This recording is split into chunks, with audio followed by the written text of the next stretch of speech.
Hey everybody, Crazy Tech Lab here, and we've got another unboxing of a brand new Z270 motherboard.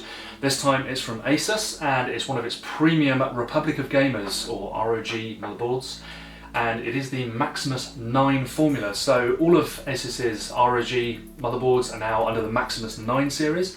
That's catering for the Intel Z270 chipset.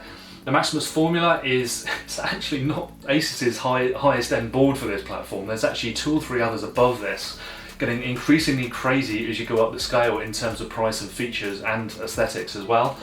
The formula is one of my old favourites. I've loved them, for numerous generations now. It's a fantastic ATX motherboard, and this one looks to be no less spectacular too. So, what do we have new here? Well, as you can see, there's a full-on shroud covering the entire PCB. Obvious to enthusiasts, I guess, especially those that are water cooling. You've got integrated water blocks here as well. I think that's actually, it's a single piece water block, so it goes right the way around. So you've got a G1/4 inch port here, another over here. So all you have to do is hook one side up to part of your water cooling loop, have the other half hooking up to the other side, and you're basically water cooling your motherboard for free out of the box. Of course, it's not going to be for free. You're going to be paying for that water block as well, and it's actually an EK designed water block. So EK Water Blocks is actually worked with Asus for this board to create a custom water block.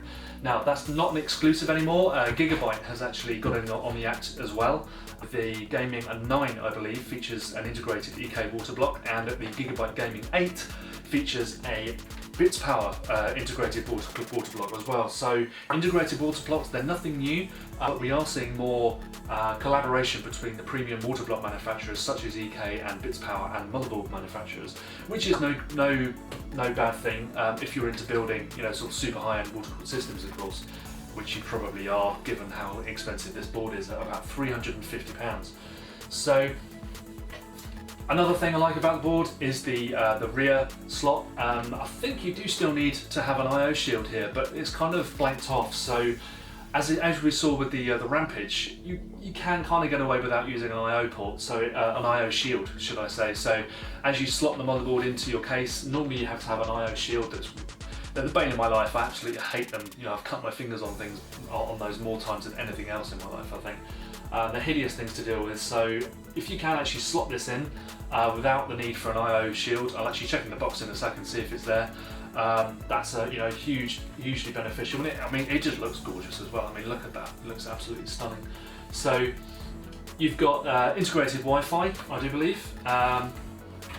It's actually quite a rare thing on Asus motherboards now, especially the low-end ones. Not many seem to come with onboard Wi-Fi.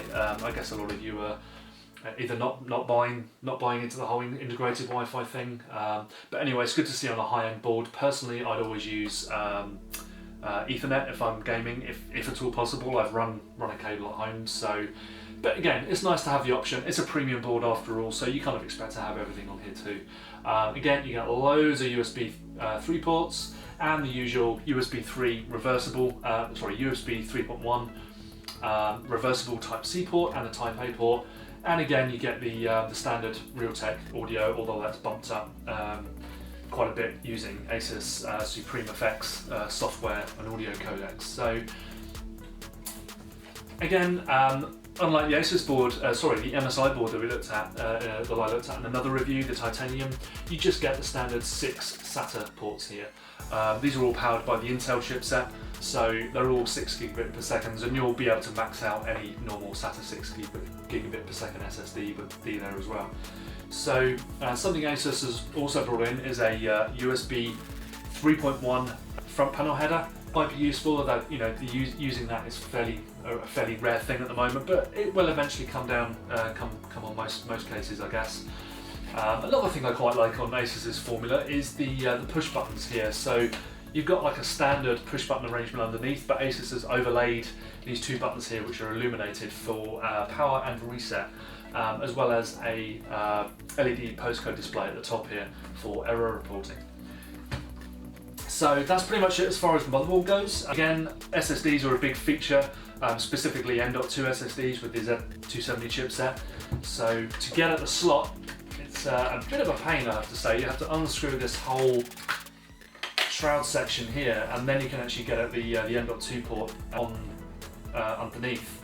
and there doesn't seem to be any extra heatsink or anything there either, like we saw on the MSI titanium board. Probably not going to make that much difference, but we've seen on the MSI board that having a small heatsink there can help.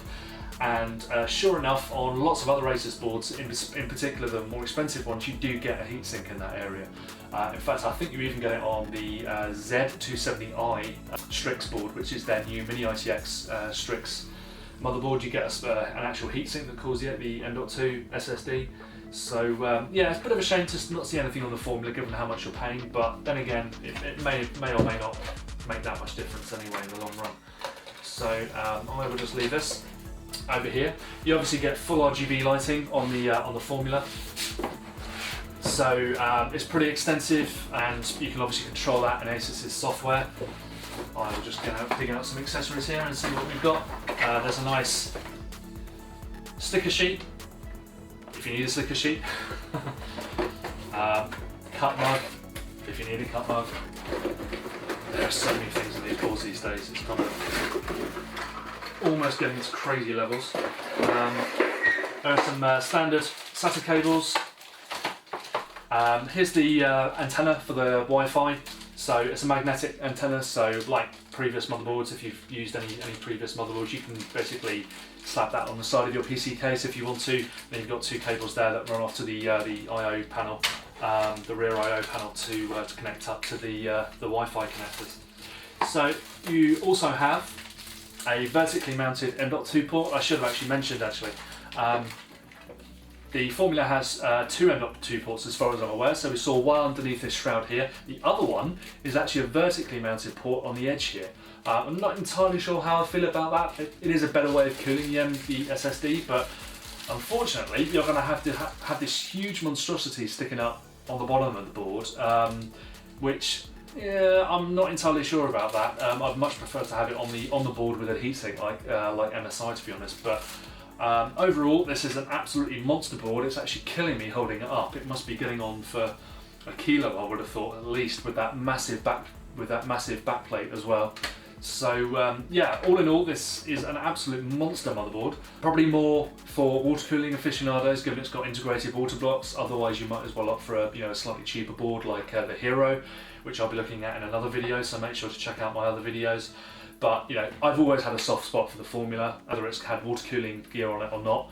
It's an absolutely stunning board, and you get all of Asus's hardware with it, software with it as well, which is great for overclocking and tuning. And really, Asus is second to none with its EFIs and software. There's so much tweaking you can do. So anyway, that's the Asus Maximus 9 formula, and feel free to look at my other videos for other Z270 motherboards. Thanks a lot.